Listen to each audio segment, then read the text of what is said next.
이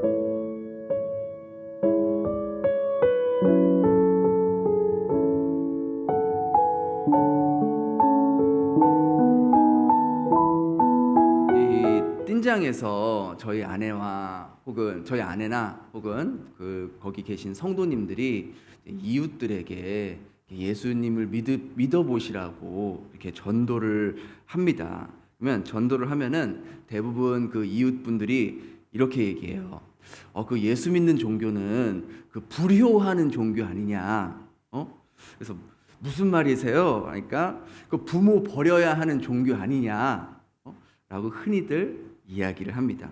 그러니까 무슨 말인가 봤더니 시골에서는 이렇게 부모님이나 할아버지 할머니가 돌아가시면 이제 영정사진 걸어놓고 매일 제사 드리고 뭐 거기다가 뭐 과일이나 이렇게 해놔서 매일 기도하고 제사 드리는데, 예수 믿으면 그거 할 수 없지 않느냐라고 해서 그거는 부모에게 불효하는 거다라고 하고 믿지 않거나, 혹은 자식들은 믿고 싶은데 부모님들이 안 된다고, 예수 믿는 종교는 그거 불효하는 종교라고, 너 나 죽으면은 나한테 제사 안 드릴 거지 않냐고 그렇게 얘기해서 이제 거절하는 경우들이 종종 있습니다. 우리 뭐 한국에서도 예전에 시골에서 그죠? 예수 믿는다 그러면은 막 두드려 맞고 그랬잖아요. 너 그거 예수 믿으면 그거 안 된다고, 부모 조상도 모르는 놈이라고 막 그러면서 못 믿게 했고, 또 뭐 오늘날도 마찬가지로 명절 때만 되면은 그 제사 지내는 것 때문에 예수 믿는 형제와 믿지 않는 형제가 더 갈등을 일으키고 그러는 경우들이 있죠. 근데 저는 그런 모습들이나 그런 이야기를 들으면 참 이해가 안 돼요. 생각해 보세요. 그렇게 부모님을 잘 모시고 사랑했으면 언제 잘해드려야 돼요? 살아계실 때 잘해드려야 돼요. 살아계실 때.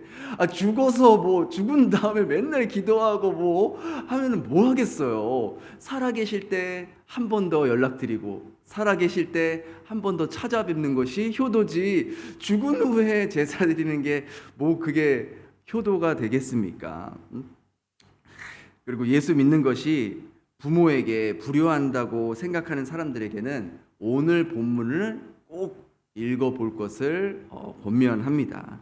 성경에도 사실 수많은 곳에 부모에 대한 효를 강조하고 있지만, 오늘 특별히 예수님께서 하신 말씀만큼 이 부모에 대한 효를 나타내며 또 그것을 감동적으로 실천하는 장면도 없을 겁니다. 오늘 우리가 함께 예수님께서 십자가 위에서 하신 말씀 중에서 깊이 생각해 볼 말씀은 바로 27절 말씀에 내 어머니라, 보라 내 어머니라라는 이 말씀입니다. 지금 예수님은요, 십자가에서 아주 처절한 고통을 당하고 계십니다. 여러분도 아시겠지만 사람이요, 이 극심한 고통에 빠지게면요 아무 생각이 안 들어요. 여러분 뭐 병 때문에 아파 보셔서 아시잖아요. 아프면 어때요? 아무 생각이 안 들어요. 그 아픈 것만 생각이 들죠. 근데 예수님께서는 이 극심한 고통 가운데 주님은 그 십자가 아래에서 자기를 지켜보고 있던 육신의 어머니 마리아를 향해서 이렇게 말합니다. 보소서 아들이니이다. 그러면서 옆에 있던 요한에게 부탁하기를 보라 내 어머니라. 무슨 말이에요? 내 어머니를 너의 어머니로 섬겨다오 라는 말이죠.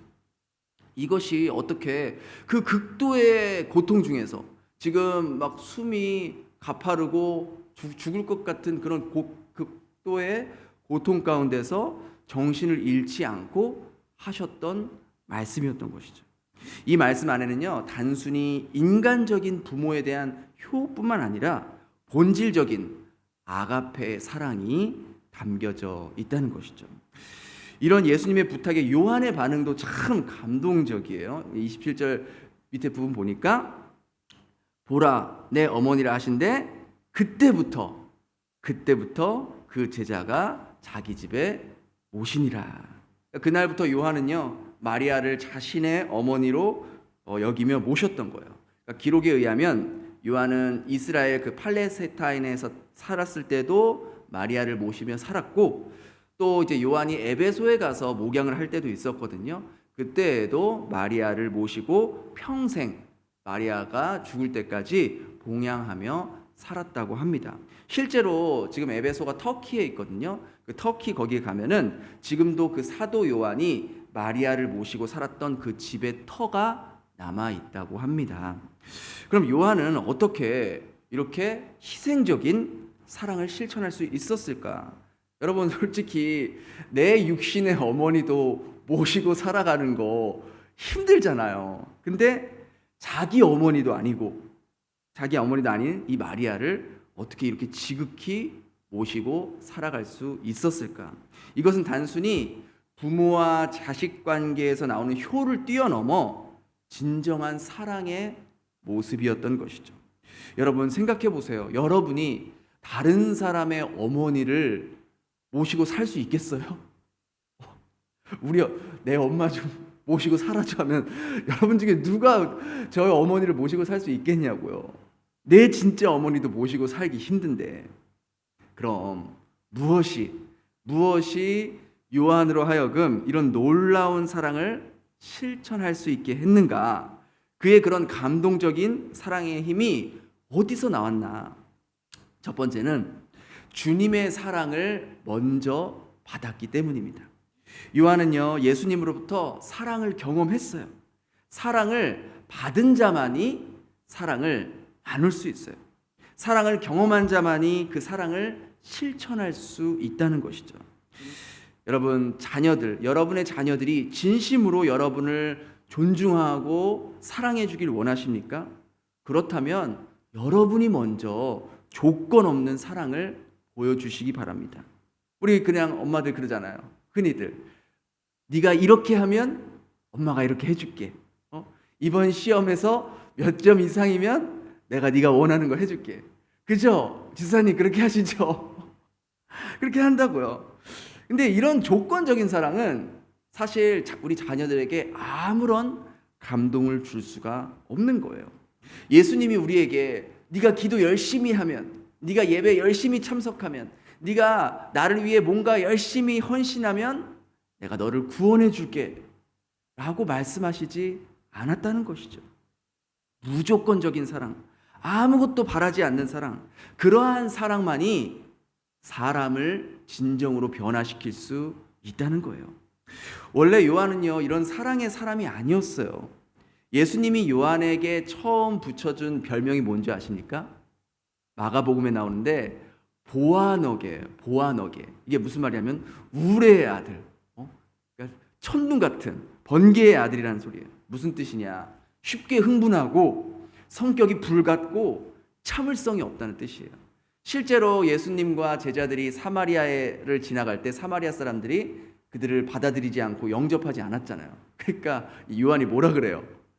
쟤네들이 그냥 예수님 하늘에서 불을 내려주셔서 그냥 싹 그냥 멸하게 해주시옵소서.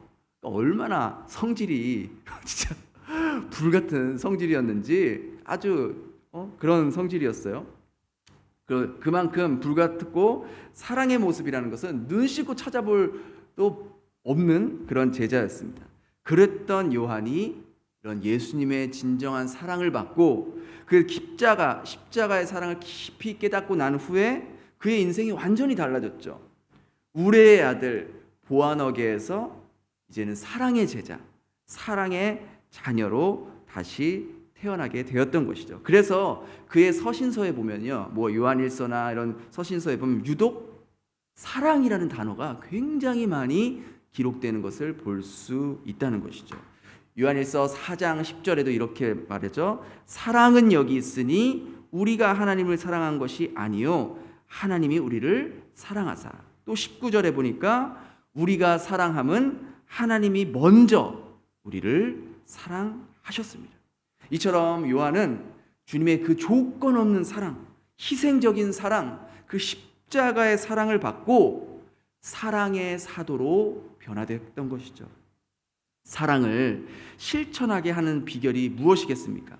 그것은 사랑을 먼저 받는 거예요. 주님의 사랑을 느끼는 거예요. 나는 지금까지 진정한 사랑을 받아본 적이 없다고 생각하시는 분이 혹시 계십니까? 그럼 이 시간 십자가 앞에 더 가까이 나올 수 있길 바랍니다. 여러분이 십자가 앞에 나올 때요, 주님이 여러분을 얼마나 사랑하는지 여러분이 그것을 느낄 수 있을 것입니다. 두 번째로 요한이 이런 놀라운 사랑을 실천할 수 있는 이유는 요한도 주님을 사랑하고자 했기 때문입니다.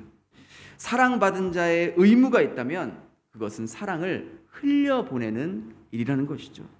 요한도 주님의 깊은 사랑을 깨닫고 난 후에 그 사랑의 빚을 갚기 위해 주님과 같은 모습으로 살았다는 것이죠. 특별히 오늘 본문 말씀 26절에 보면 예수께서 자기의 어머니와 사랑하시는 제자 곁에 서 있는 것을 보시고라고 기록이 되어 있어요. 그러니까 지금 이 장면은 예수님이 십자가에 달린 장면입니다. 근데 그렇게 십자가에 피 흘려 매달리고 고통당하는 주님 곁에 유일하게 남았던 제자가 누구였냐? 바로 요한이었다는 거예요. 주님의 마지막 순간까지 함께 해주었던 제자, 그 제자가 요한이었다는 것이죠. 이 마태복음에 보면요, 예수님이 체포되었을 그 당시에는 제자들이 다 도망갔다고 기록이 되어 있어요. 요한도 아마도 그때는 자기도 죽을까봐 무서워서 본능적으로 도망갔었을 거예요. 그러나 그는 다시 예수님께로 돌아왔다는 것이죠. 사랑받은 자였기에, 사랑의 빚을 진 자였기에, 그 예수님의 사랑을 배신할 수 없었기에 요한은 다시 십자가로 돌아왔다는 것이죠. 그리고 예수님의 마지막 순간까지 함께 있어 주었던 것입니다. 여기서 우리가 볼 수 있는 것은 참된 사랑은 두려움을 이기게 한다는 거예요. 참된 사랑은 어떤 대가에도 불구하고 주님을 따르기로 결단하는 겁니다. 그리고 이 사랑은 모든 유형의 사랑의 원천이 되는 것이죠. 요한이 자신의 어머니도 아닌 이 마리아를 자신의 어머니로 모시며 살 수 있었던 것도 먼저는 주님으로부터 엄청난 사랑을 받았음을 그도 깊이 깨달았기 때문인 것이죠. 그렇게 주님의 엄청난 사랑을 받았다는 것을 깨달았기에 나도 주님과 같이 살고 싶다. 주님의 모습을 닮길 원한다. 그래서 요한은 예수님께서 정말 그 어머니 마리아를 정말로 사랑하셨음을, 예수님도 어머니 마리아를 진정으로 사랑하셨다는 것을 요한도 알았기에 그 요한도 그 마리아를 진정으로 사랑으로 품을 수 있게 되었다는 것이죠. 여러분, 사랑은요, 상대방의 구체적인 필요를 채워주는 거예요. 그래서 요한이 이런 유명한 말을 했지 않습니까? 우리 요한일서 3장 18절 한번 같이 읽어볼까요? 시작. 자녀들아, 우리가 말과 혀로만 사랑하지 말고 행함과 진실함으로 사랑하자. 무슨 말입니까? 사랑에는 반드시 행함이 따라와야 한다는 거예요. 말로만 하는 사랑은 진실한 사랑이 아니라는 겁니다. 요한은 예수님의 말씀을 따라 평생 동안 마리아를 자기 어머니로 여기며 봉양하며 마리아가 필요한 것을 채워 주었던 것이죠. 그렇다고 요한이 손해를 봤을까요? 아니죠. 사도 요한은 제자들 가운데 가장 오래 산 제자였습니다. 오래 살았을 뿐만 아니라 그는 하늘나라의 놀라운 계시와 환상을 보았고 그 위대한 요한계시록을 기록하게 되었던 것이죠. 에베소서 6장 2절에는 이렇게 약속하고 있어요. 내 부모를 공경하라. 이것이 약속 있는 첫 계명이라. 내가 땅에서 잘되고 장수하리라. 이 약속이요, 그대로 실현된 사람이 바로 요한인 거예요. 저는요, 이 말씀을 준비하면서 우리 담임 목사님이 떠올랐어요. 베델 교회에 오래 다녔었던 분들은 담임 목사님의 어머니 손순분 권사님을 잘 아실 겁니다. 목사님이 권사님을 얼마나 잘 모셨는지 또한 여러분이 잘 아실 거예요. 나이가 90이 넘는 90이 넘는 어머니를 베트남에서 모시며 그냥 모시는 것만이 아니라 모시면서 목회를 한다는 것, 여러분 상상이 가시나요? 얼마나 힘든 점이 많았겠어요. 그러니까 목사님 나이에 70이에요. 70에 90인 어머니를 모시고 목회를 한다고 생각해 보십시오. 이게 상상이 되십니까? 얼마나 힘들겠어요. 함께 신방을 다녀도 혹시나 어머니에게 무슨 일이 생길까? 이 타지에서 어떤 병이 걸리지 않을까? 다치지 않을까? 늘 노심초사하며 목사님과 우리 사모님이 우리 권사님을 항상 모셨다는 거예요. 이곳에서 신장투석까지 하면서 정말 힘들게 모시면서 또 거기에 목회까지 해야 하니 얼마나 눈물을 흘릴 일이 많았겠냐라는 것이죠. 그 힘든 것들, 어려운 것들 여러분에게 말할 수 있겠어요? 말 못하죠. 정말 그저 하나님 앞에서만 눈물 흘리면서 기도할 수밖에 없었던 것이죠. 그렇게 지극정성으로 정말 할 수 있는 한 최대한 노력하면서 모시며 지내왔잖아요. 여기 계신 여러분들이 증인이잖아요. 보셨잖아요. 근데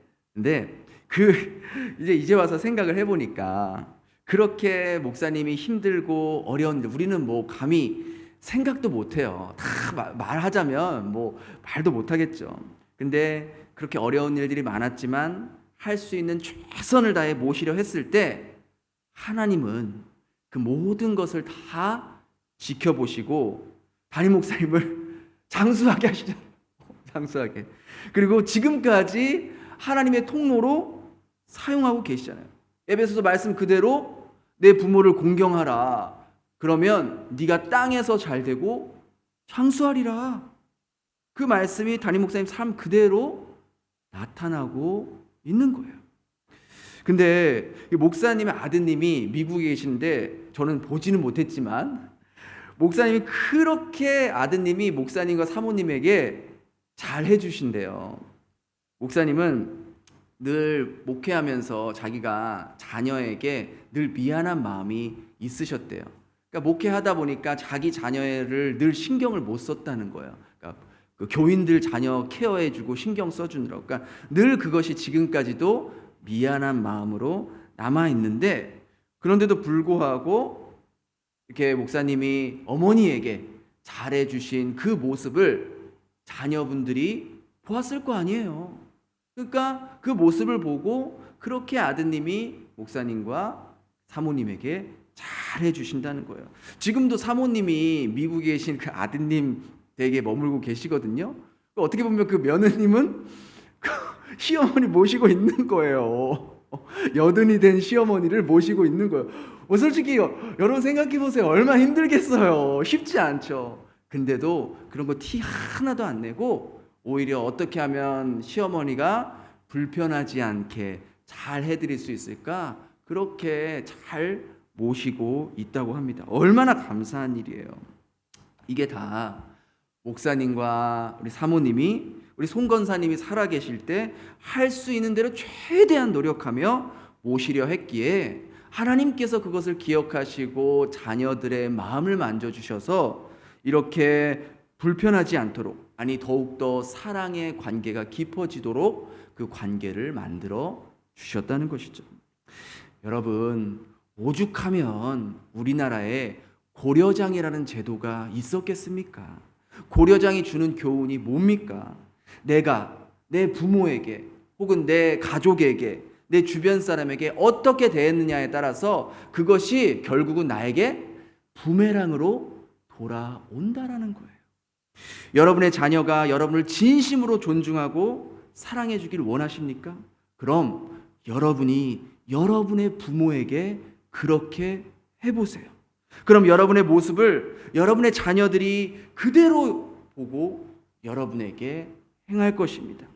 만일 부모님이 돌아가신 분들은 교회 어른들에게, 목회자에게, 주변 어른분들께 진심으로 대해보세요.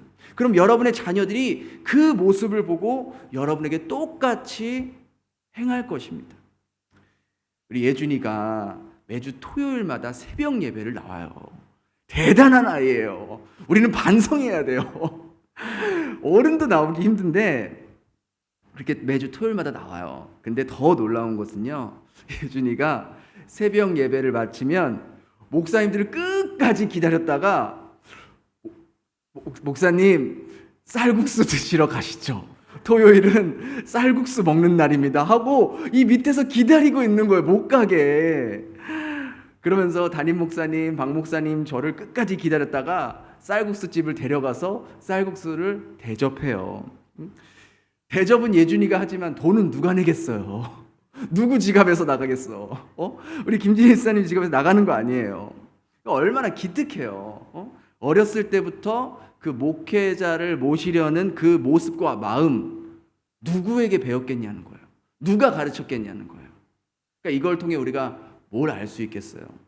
예준이가 대접하지만 그 돈은 누가 준비해요? 엄마가 준비하잖아요. 그러니까 이와 같이 우리가 진심으로 다른 사람을 섬기고 또 헌신하려고 한다면 그 필요를 누가 채워주겠냐는 거예요. 우리의 아버지이신 하나님께서 채워주시는 거예요. 그러니까 하나님은 우리의 그 진실된 그 마음을 보시고 기뻐하시고 내가 너에게 네가 구하지 않은 이것도 주고 저것도 주고 다 주고 싶은 것이 아버지의 마음이라는 거예요.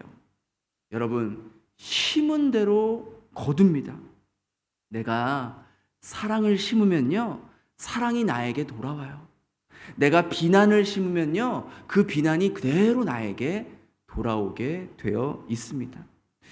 혹시나 여러분 가운데 저는 그런 게 잘 안 돼요, 제 안에는 누군가를 사랑할 능력이 없어요 라고 생각되는 분이 계신다면 이 시간 십자가 앞으로 나오시기 바랍니다. 갈보리 언덕으로 올라가신 그 주님을 더 깊이 묵상할 수 있길 바랍니다. 그곳에서 바로 여러분 한 사람 한 사람을 위해 갈기갈기 찢기신, 피를 흘리신 그 예수님을 볼 수 있길 바랍니다. 그리고 주님이 그곳에서 여러분을 어떻게 사랑하셨는지 이 시간 느낄 수 있기를 바랍니다. 사랑받을 자격이 없던 나, 하나님과 원수였던 나, 영원한 형벌을 받을 수밖에 없었던 나, 하나님의 진노의 심판을 피할 수밖에 없었던 저와 여러분을 구하려 했던 그 하나님의 사랑, 그 초월적인 사랑, 우리 인간은 감히 상상할 수도 없고 흉내낼 수 없는 그 사랑, 이 조건 없는 사랑을 여러분의 온 몸으로, 온 마음으로, 온 세포 마디마디로 느낄 수 있길 바랍니다. 그렇게 된다면 여러분은 그 주님의 사랑으로 인하여 또 누군가를 진정으로 사랑하는 사람으로 변하게 될 것입니다. 요한을 보세요. 다혈질이었고요, 급한 성격이었고요, 다른 사람에게 상처를 주는 사람이었어요. 그러나 주님의 사랑으로 인해서, 주님의 은혜로 인하여 이제는 부드럽고 기다릴 줄 알며 다른 사람을 품어주고 자신을 희생할 줄 아는, 진심으로 다른 사람을 사랑해 줄 아는 사랑의 제자, 사랑의 자녀로 거듭나게 되었던 것이죠. 저와 여러분 역시 그 주님의 사랑을 더 깊이 깨닫는다면, 그 주님의 십자가 앞에 더 나오게 된다면 저와 여러분도 요한과 같이 사랑의 제자, 사랑의 자녀로 다시 거듭나게 될 것입니다.